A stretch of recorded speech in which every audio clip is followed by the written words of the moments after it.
Mountain engine. Sir Handel had had a bad day. The old coaches, Agnes, Ruth, Lucy, Jemima and Beatrice, had been awkward. They'd made him slip to a standstill twice. He was furious. Those cattle trucks should be scrapped, he fumed. Skarloey was shocked. I won't have it, he protested.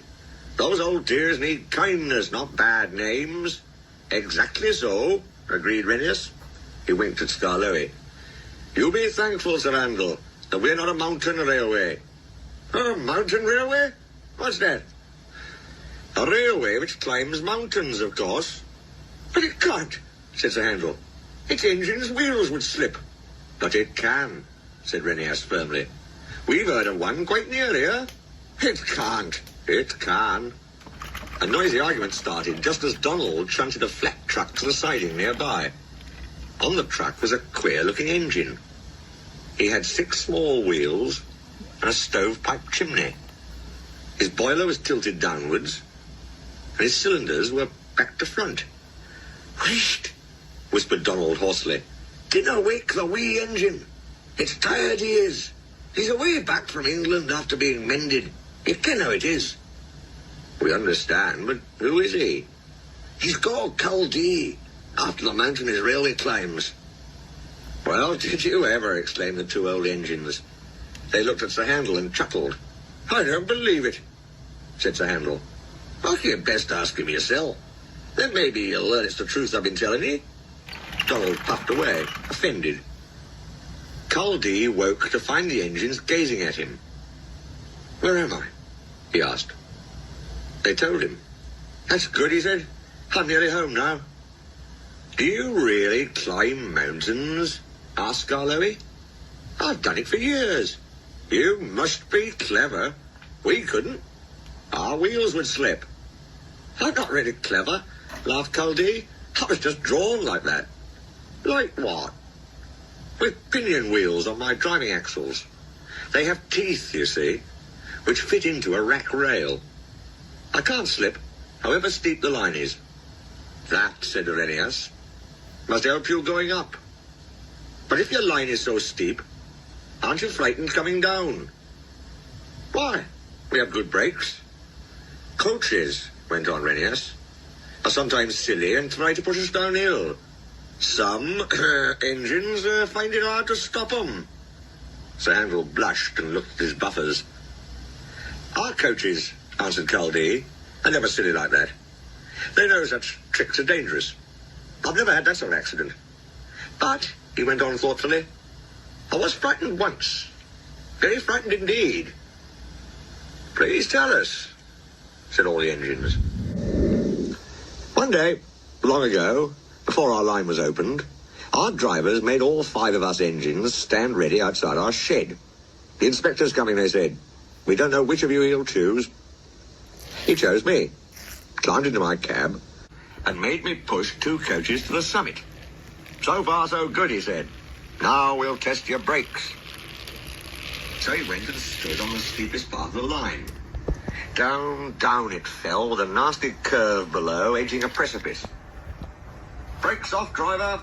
Let him roll. Ooh, gasped the little engine in horror. The coaches nudged me. We gathered speed downhill. I was terrified. My driver's hand stole to the brake. Hands off, ordered the inspector. Then I remembered. I had automatic brakes. I could put these on myself. Perhaps the inspector wanted to see if I could. They worked beautifully. Well done, Culdee, said the inspector. You'll do. I smiled, of course, but felt very shaky. My driver and fireman mopped their faces. They'd been nervous too. I'm never nervous now, finished Culdee. Why should I be? There's no need. Bad lookout.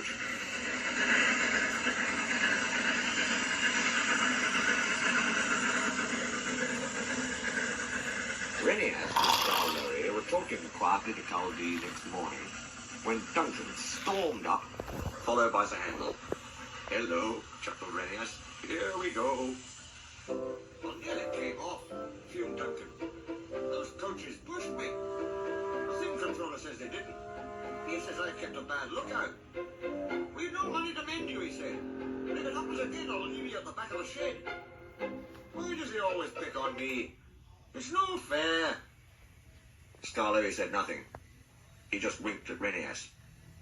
As you were saying, Caldee, remarked Renias, you had 2 coaches on your trial trip. Do you ever take more? Now our line is so steep that we're only allowed 1. We each have our own. Mine's called Catherine. I know her well. That's most important. Why? Asked Sir Handel. They're only coaches. Ours, said Caldee, are something more. You pull your coaches, and you can see ahead. We push ours up, so we can't see. They watch the line for us. The guard watches too, of course. But Catherine's so clever that I know at once if anything is wrong. That must take a load off your mind, said Skarloey. Caldee smiled. But not off my buffers. Climbing's hard work and needs a lot of steam. My father and I have a tiring time. Coming down, he went on, it's different. Catherine and I just roll. We need no steam for that. Sir Handel sighed enviously. I should like that, he said. With your automatic brakes, it sounds like a rest cure. That, replied Caldee, was just the mistake poor Godred made. Who? Asked the little engines. Is Godred. Godred was our number 1, and named after a king, Caldee replied. Perhaps that went to his smoke box and made him conceited. He'd never keep a good lookout. He'd roll down the line looking anywhere but at the track. You'll have an accident, I told him. Pooh, he said, I've got automatic brakes, haven't I? And Driver's got his air brake. What more do you want? More sense from you, I said. No engine can stop at once if he isn't ready to obey his driver's controls. Godred never learned sense. His driver and fireman and the manager all spoke to him. They even took him to pieces to see if anything was wrong. But he still went on in the same old way. One day, I was going up and waiting at the station for Godred coming down to pass me. As I waited, so it happened. One moment he got the track. The next, his driver and fireman jumped clear as he rolled over. No one was hurt. His coach stayed on the rails and the guard braked her to a stop.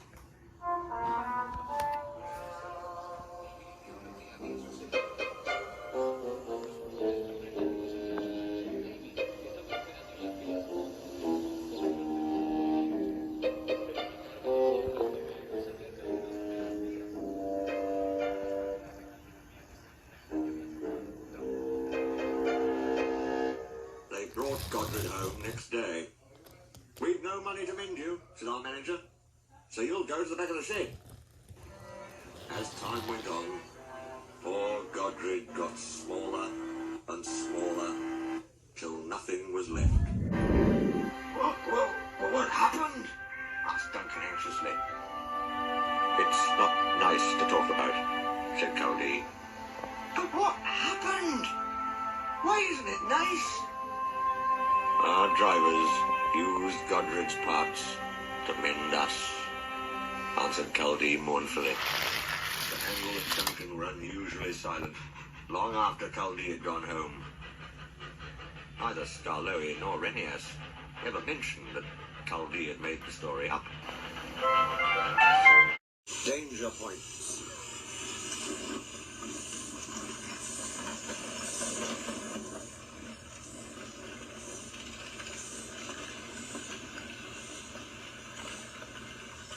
Donald brought Caldee up the valley to the exchange siding, where he was soon offloaded by crane.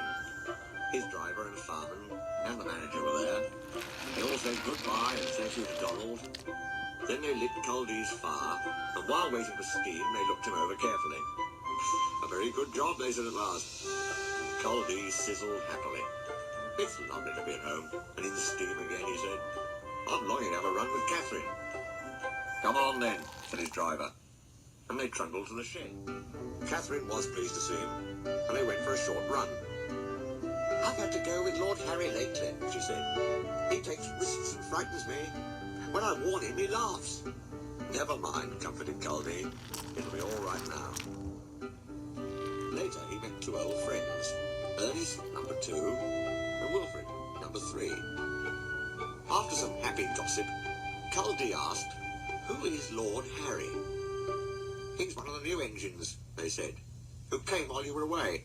He's number 6. Alaric and Eric are 7 and 8. They're nice, quiet engines. But old Harry's a terror.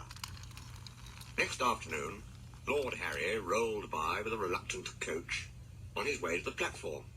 "Stupid things," he grumbled. "They're all scared of coming with me." "You're too reckless," said Caldy. "That's why." "Rubbish. I'm up to date, that's all. I can go twice your speed in perfect safety." "All the same, we don't take such risks on mountain railways." "There's no risk. Why, with my superheat..." "Oh," interrupted Caldy. "It's superheat, is it? I'd have said it was conceit myself." Lord Harry snorted furiously away. "Oh!" screamed the coach as our wheels ground on the curves. "Be careful!" "Oh!" snorted Lord Harry. "I like things to be exciting." Every wise mountain engine knows that you do not take risks, and the points must be taken slowly. For there, the rack rail can have no guards.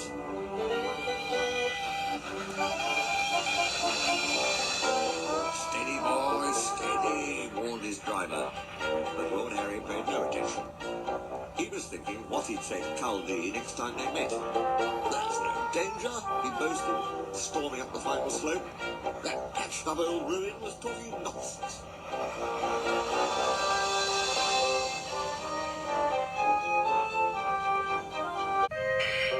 The telephone rang in the shed, and Caldy's crew were joined by the manager. Lord Harry's off at Summit," he said. "We shall have to go and put things right."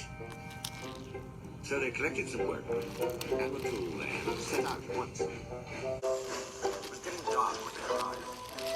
Lord Harry's shape loomed against the sky. He had come off at the points and blocked both roads of the station. Wilfrid was there with his coach, unable to start his journey down. The passengers buzzed around Lord Harry like angry bees. He was feeling harassed. The manager pacified the passengers, while Caldy buffered up behind to take the strain when the men levered the engine's front wheels onto the rails. "Wilfrid," he called, "who is this wreck?" "It's Lord Harry, didn't you know? It looks like old Harry." "It's fat as old Harry. Of course it can't be old Harry." "Why ever not? You see, old Harry's an up-to-date engine. He can go twice our speed in perfect safety." "Tee-hee-hee-hee," tittered the coaches.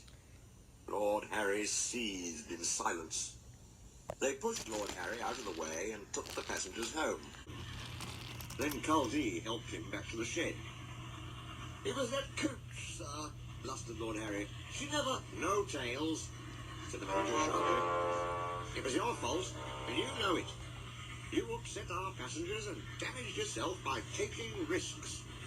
We cannot have that on our mountain railway. But, sir, that is enough.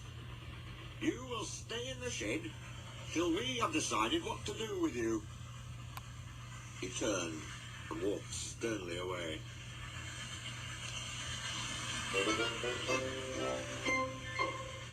Devil's Back.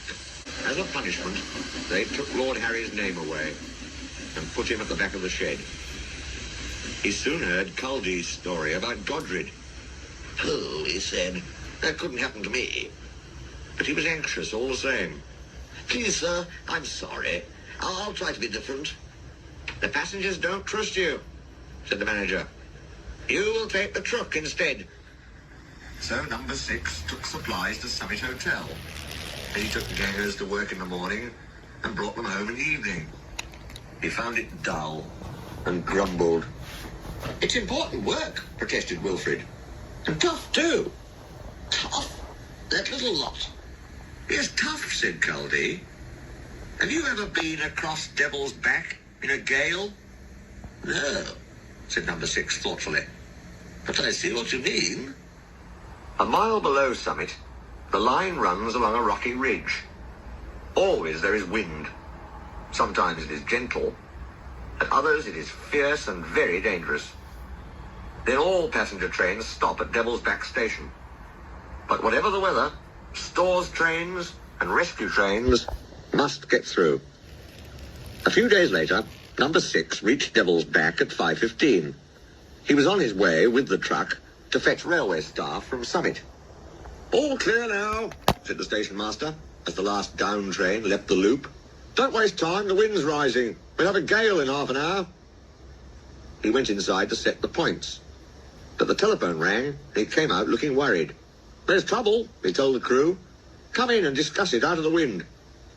They filled the truck's big tank with water, and sandbags ballasted the van. The wind whistled round them as they worked. "What is all this?" asked number 6. "There's been a climbing accident," explained his driver. "Culdee and Catherine are bringing up a doctor and a rescue team. But Catherine's too light to stand this gale, so we'll go up ourselves. The water and the sandbags will steady us, and if you can keep going, we have a good chance of getting through. Can you do it?" "I'll have a jolly good try," said number 6. When Culdee arrived, the doctor and the rescue team changed trains. The manager was there too. "Splendid," he said when he saw the preparations. "Now, number 6, it's up to you." The guard signalled the driver, and they were off. "A real job at last," crowed number 6 exultantly. "Now I'll show 'em. Now I'll show 'em." Leaving the shelter of the station, the full force of the gale struck him like a blow. Culdee and Catherine saw him waver. Go it, they yelled. Number 6 heard them for a moment. The next he was battling on alone. He didn't feel so brave now. All he wanted was to get out of the vicious, stinging, icy wind, which seemed to come at him from all directions. The truck lurched and swayed as the wind tore at it. It whimpered and groaned as though in pain. "She wants to go back," thought number 6, "and so do I, but we can't. The manager's relying on me to save those climbers. We must go through. We must. Slowly, doggedly he struggled on, till in shelter again on the other side, they climbed the final steep ascent and rolled triumphant into Summit Station. They brought the climbers safely down, and an ambulance whisked them to hospital. Next morning, their leader came to say thank you. "My friend Patrick," he said, "hurt himself helping me, but he's mending now thanks to you and your brave engine. We'd all be proud if you'd call him Patrick too." The manager smiled. "Well, number 6, would you like that?" he asked. "Oh, sir, yes, please." Patrick and the others are all good friends. He is still brave, still ready to take risks when needed, but he knows now that it is stupid to take them just for the sake of showing off.